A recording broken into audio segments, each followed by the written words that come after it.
Good afternoon, my Real News Midday TV family. Welcome back to the channel for another news update for January 30, 2024. Please remember to leave a comment, like, and share. And in the news this afternoon, sibling worried as 81-year-old brother missing since December.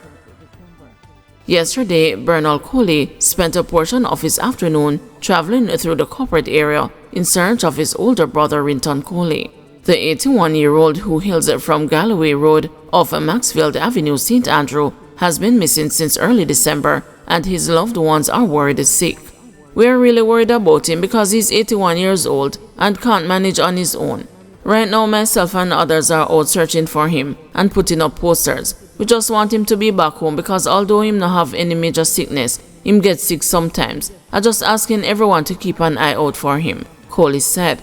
He said that early last month, he received a call from one of Rinton's neighbors that he was not seen at home for about 2 days. The neighbor said he had told them that he was going to Halfway Tree to sell some items. However, the bucket of goods remained at his home. Coley said Rinton, who lived alone, sometimes wandered away from home. He went away already for a day and the police took him home after he gave them his address. This is the first time that he has gone away so long. So now we're worried bad. I have checked KPH and he's not there. Me check couple funeral homes as well and there are no bodies matching his description. We even go to homeless shelters but no one has seen him, he said.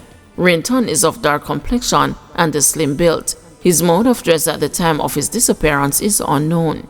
Anyone knowing the whereabouts of Rinton Coley is being asked to contact the Hunts Bay Police at 876-923-7111. Persons may also contact Coley's family members at 876-347-5585, 876-325-8244, or 876-446-3220. Bank account drained, farm workers stunned as savings disappear in online gaming and a TikTok spending spree. A Clarendon man has been seeking to convince his bank to return approximately $750,000 that came out of his savings account as payment for online games such as Garena and Roblox and to buy gifts on TikTok. Donovan Grant, a farm worker, said he did not make the purchases and insisted that they were never authorized by him. The 60-plus-year-old told the news that he had more than $850,000 last April, but was shocked to find out that it had dwindled to $30 in about 3 months.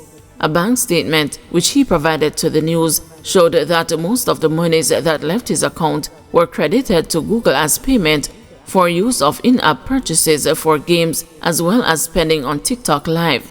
Although Roblox and Garena are free games, users can use credit and debit cards to make purchases to enhance their experiences. An examination of a 1-month window, May 1, 2023 to June 1, 2023, showed that his savings account dwindled to $747.74, down from $732,432 on one particular day in May. More than 100 transactions were recorded, with purchases ranging from $172.38 to $1,737. These transactions reflected purchases that were made over a weekend but were recorded on the next working day. Contacted for comment, NCB said it conducted a thorough investigation of Grant's case immediately after being made aware of the situation. The bank said it cannot discuss the specific details of a customer's account due to privacy and confidentiality considerations, but stated that the matter has been fully investigated and that the customer was advised of the outcome.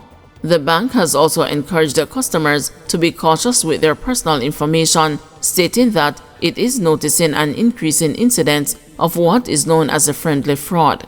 This type of fraud often occurs when a close relative, such as a child or other family member of the cardholder, gains access to the card information and makes the purchases, usually online.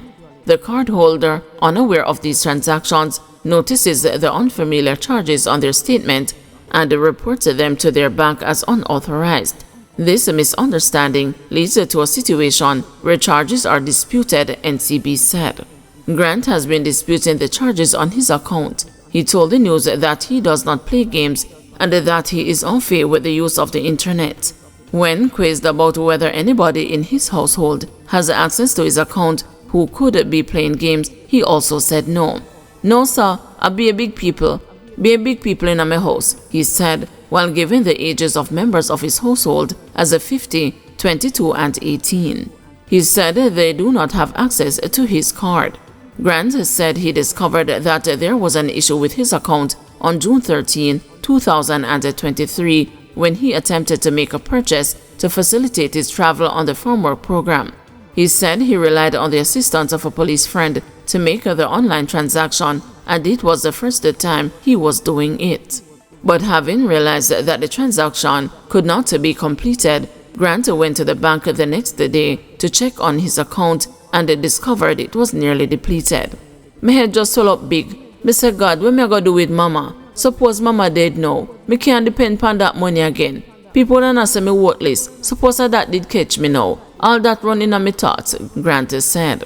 He said that he borrowed the funds that he needed to facilitate his travel on June 15, 2023, and they did not have time to query the matter in any meaningful way as he was due to leave the country for America on the farm work program. Grant said that while there, he spent about US $300, approximately Jamaican $46,500, purchasing call credit, which he used to call the bank in an attempt to have the matter resolved. He claimed the matter took a toll on him, and he ended up in the hospital for 6 days after fainting at work one day. "Every day me fret pa my money, all when me at work," Grant said, with tears streaming down his face. He told the news that he went to the bank the day after he returned to Jamaica, but has not been successful in his bid to have the funds returned to him. Bar Association's pillion ban proposal questioned. The Jamaica Bar Association has drawn sharper criticism from persons in Jamaica's tourist hotspots, including Negril and Montego Bay, after proposing a ban on motorcycle pillions. Montego Bay stalwart Lloyd B. Smith draws a parallel between this proposal and the Contentious Road Traffic Act rule that mandated special seats for children in public passenger vehicles. "There can be exceptions to the rules, I suppose, but the thing is too, I think the police have not been sufficiently vigilant in monitoring these bike riders," Smith remarked. "There may well be a case for some amount of discretionary measures to be taken, but I do believe, especially in the urban setting, especially for Kingston and Montego Bay, some thought should be given of curtailing the wide produce of motorcyclists with pillion riders, considering the criminal aspect," he continued. Persons have been highlighting the indispensable role bike taxis play in the daily lives of both tourists and locals. From shuttling visitors from Little London to Negril's town centre in Westmoreland to ferrying residents across Montego Bay's urban sprawl in St. James, these taxis are more than just a means of getting around, they are a lifeline for many. Danny, who currently operates a bike taxi in order to fund his training as a welder, expressed the concern. "Me not think them fi do it cause it's a bad idea. When you put a man out of getting a honest bread and him not have anything else to do, you're gonna have a next problem fi fix. When people desperate, them do anything, them do bad things," he explained. Smith called for more vigilance. If necessary, there can be a way of monitoring those idlers who just ride around without any purpose and to be able, to some extent, differentiate them from persons who are going about their lawful business, Smith said. "It needs a greater level of enforcement and vigilance on the part of the police, where we have built up traffic, for example, along with the use of the cameras, and the citizens in general being vigilant of their personal space."